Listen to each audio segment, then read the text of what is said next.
कि बाबर आजम ने as a captain knock जो खेली, बहुत बड़ी नॉक खेली, उसने 111 स्कोर किया। 75 स्कोर उन्होंने किया सिर्फ 30 बॉलों पर, 6 चौके लगाए और 6 छक्के लगा रही। और उन्हें एक दफ़ा तो हाथ पैर तो फूल गए होंगे मेरे ख्याल पेशावर ज़ल्मी के कि जब मैच करीब आ गया तो आज़म खान ने विकेट थ्रो कर दिया और अगली बॉल पर मनोर ने आउट कर दिया। शॉट लगाने की कोशिश में ये सब लड़के आउट होते गए। फ़हीम अशरफ जैसा इतना एक्सपीरियंस बंदा वो भी आउट हो गया और अम्माद वसीम भी आउट हुआ। मुल्तान को मैच इजी दे देगी और इक्वल चांस होंगे लाहौर कलंदर के भी जीतने के। देखिए बाबर आजम टॉप स्कोरर भी हो गया है इस वक्त PSL का, 330 के रन की उसने कर दी हैं, तो मैच भी जीत रहा है। 3 मैच जीत चुका है, 2 मैच हारी है उसकी टीम। पेशावर मैच करवाने चाहिए, कोयटा में मैच करवाने चाहिए और सोचें फैसलाबाद को लाएं और सियालकोट का स्टेडियम जो है ना बिल्ड अप करें। तो ये 4 वेन्यू नए होने चाहिए। मैं कहता हूँ कि कोयटा में और पेशावर में और ये फैसलाबाद में तो इनसे क्राउड संभाला भी नहीं जाएगा।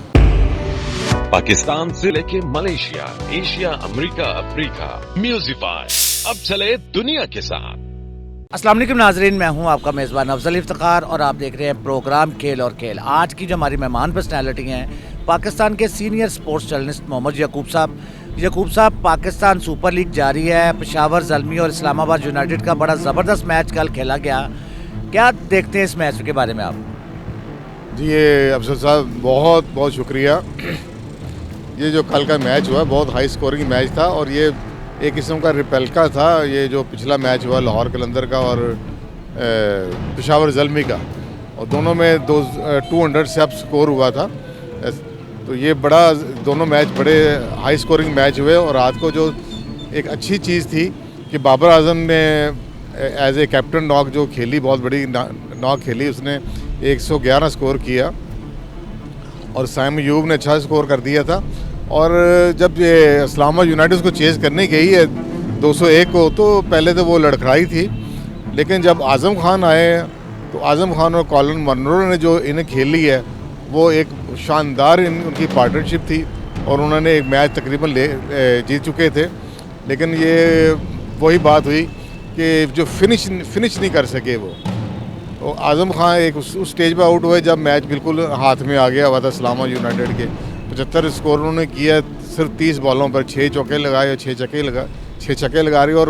और उन्हें एक दफ़ा तो हाथ पैर तो फूल गए होंगे मेरे ख्याल पेशावर ज़ल्मी के, जिस तरह से ये दोनों बैटिंग कर रहे थे। ख़ास तौर पर ये आज़म खान जैसे बैटिंग कर रहा था। आज़म खान की इनिंग बहुत आला थी और मनरो थोड़ा सा डिफेंसिव था, लेकिन जब भी उसको मौका मिलता था वो खेलता था। लेकिन जो आज़म खान था, आज़म खान ने बहुत रूथलेस हुआ था और उसने तो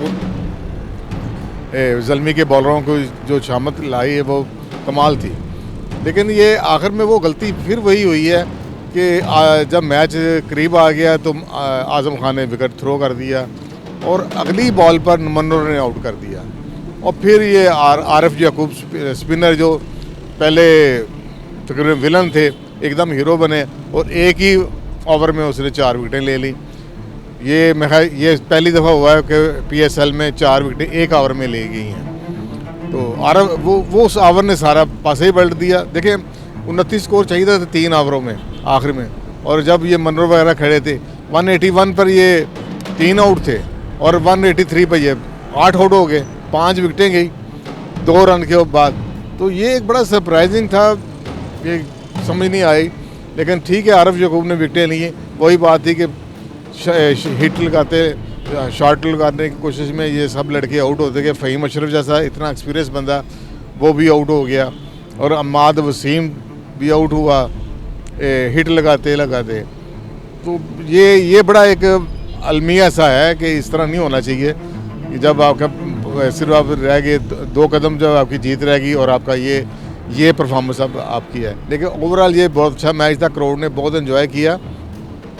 और ये जो पिछले 3 मैच हुए हैं लाहौर कराची, लाहौर इस्लामाबाद, लाहौर पेशावर और पेशावर इस्लामाबाद, ये तीनों मैचों ने इतने ज़बरदस्त मैच हुए हैं कि ये ज़रा उठा दिया है।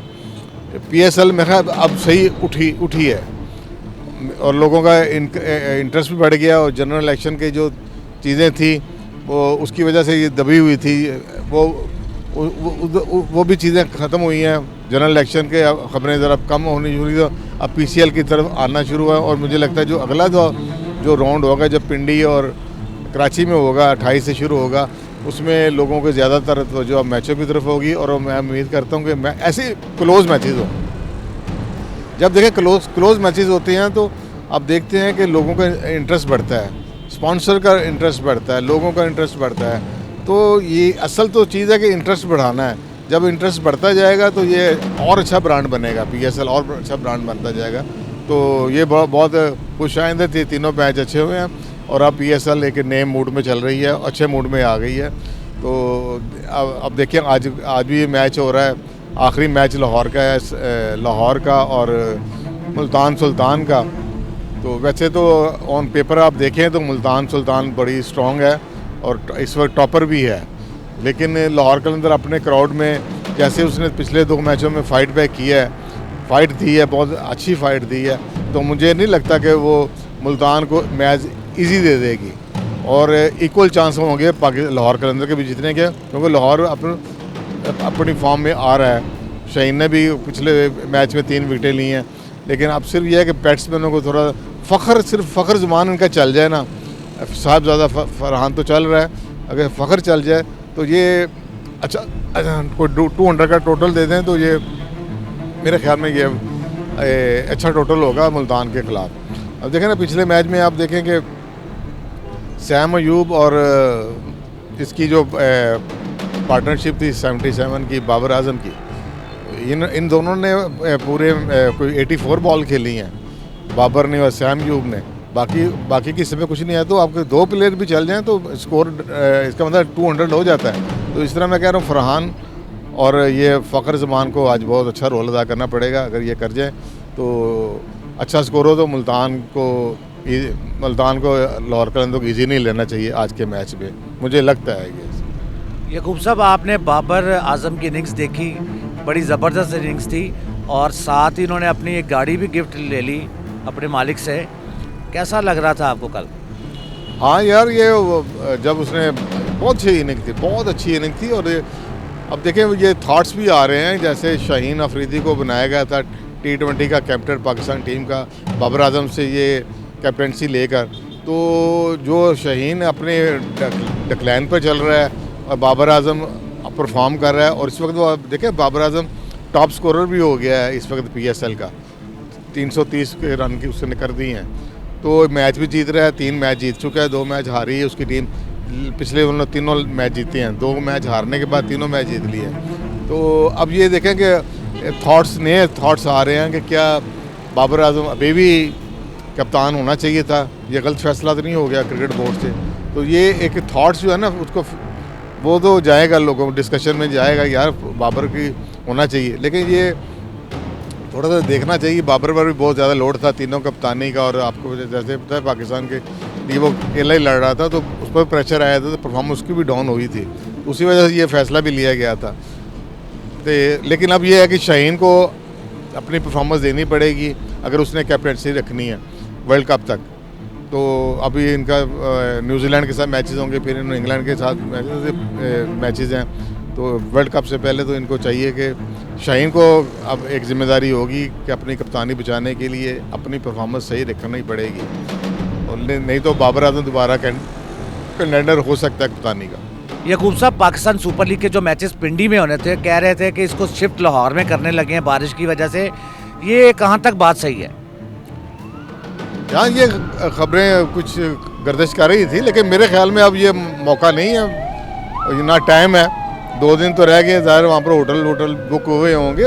ये मिलाते ऐसे झूठी खबरें हैं, सोशल मीडिया के ये चीज़ें गलत फैलाता रहता है। ऐसी कोई बात नहीं है। मेरी बात हुई थी PCB के साथ, उन्होंने कहा नहीं ऐसी कोई बात नहीं है, ये गलत खबरें हैं। मैचेस जो पिंडी के पिंडी में होंगे और कराची के कराची में होंगे। अब देखें ना, ये इस स्टेज पर वो इतनी जल्दी इवेंट को शिफ्ट करना किसी और ये मुमकिन नहीं होता, बड़े इंतजाम करने पड़ते हैं। लोगों को शायद इतना पता नहीं है कि ब्रॉडकास्टर के कमिटमेंट होती हैं, फिर उसके बाद होटल की होती हैं, लॉजिंग के मसले होते हैं, बड़े मसले होते हैं इसमें। तो ये तो ऐसे ही सोशल मीडिया में बात चलती है, तो लोग पकड़ लेते हैं, ऐसी बात नहीं है। मैचेस वहाँ पर होंगे, पिंडी वाले अपना एंजॉय करेंगे, लाहौर वाले एंजॉय कर लिए अपने 9 मैचेस को। तो बल्कि हम तो कहते हैं कि ये चीज़ें सिलसिला फैलाना चाहिए। बड़े देर से ये हम 4 वेन्यू को इस्तेमाल कर रहे हैं, कराची, लाहौर, पिंडी और मुल्तान को। तो मेरे ख्याल में अब तो जैसे मैंने पहले भी कहा था कि अब इनको सोचना चाहिए कि पेशावर मैच करवाने चाहिए, कोयटा में मैच करवाने चाहिए, और सोचें फैसलाबाद को लाएं और सियालकोट का स्टेडियम जो है ना बिल्ड अप करें। तो ये 4 वेन्यू नए होने चाहिए और अभी से तैयारी शुरू करनी चाहिए कि 10 साल ये 9वां एडिशन है, फिर ये 10वां एडिशन होगा, उसके बाद ये फिर 2 टीमें और आएंगी इसके अंदर, ये 8 टीमें बनेंगी। जब 8 टीमें बनेंगी तो आपके लिए भी पास 8 वेन्यू भी होने चाहिए। तो मुझे लगता है अगली दफ़ा एक फैसलाबाद की टीम भी आएगी और शायद सियालकोट की भी आ जाए। तो वो तो बिड पर ही इंसार करता है कौन सी टीम बिड में जीतती है, लेकिन ये 8 टीमें हो जाएंगी। तो जब 8 टीमें होंगी तो आपके पास वेन्यूज़ बढ़ाने पड़ेंगे, फिर मैचेस भी क्योंकि बढ़ेंगे। तो लिहाजा ये है कि अभी से आप ये सोचना शुरू कर दें। क्रिकेट बोर्ड के लिए बड़ा ये टाइम है, क्योंकि इनके पास जो फैसलाबाद स्टेडियम है वो भी अब इस वक्त यूज़ नहीं करते, तो वो इंटरनेशनल मेयार का नहीं रह गया होगा।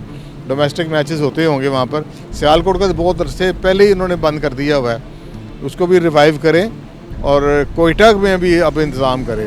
मैं कहता हूँ कि कोयटा में और पेशावर में और ये फैसलाबाद में तो इनसे क्राउड संभाला भी नहीं जाएगा अगर क्योंकि वहाँ पर नया नया जाएगा। जैसे लाहौर में, कराची में होता था, शौक था पहले, तो अब यहाँ पर लोगों मैच देखते का उतना शौक शायद ना रहा हो, लेकिन अभी भी आप देखते हैं स्टेडियम बढ़ रहे होते हैं। लेकिन जब यहाँ जाएंगे तो एक तो ज़्यादा शहर इन्वॉल्व होंगे, लोग ज़्यादा इन्वॉल्व हो जाएंगे और ये ब्रांड भी और ऊपर जाएगा इंशाल्लाह ताला। बहुत शुक्रिया यकूब साहब। अब देखते हैं कि आज के मैच में लाहौर कलंदर लाहौरियों को खुश करते हैं या उदास कर देते हैं। इसी के साथ अपने मेज़बान अफजल इफ्तिखार और मोहम्मद यकूब को इजाज़त दीजिए। अल्लाह हाफिज़।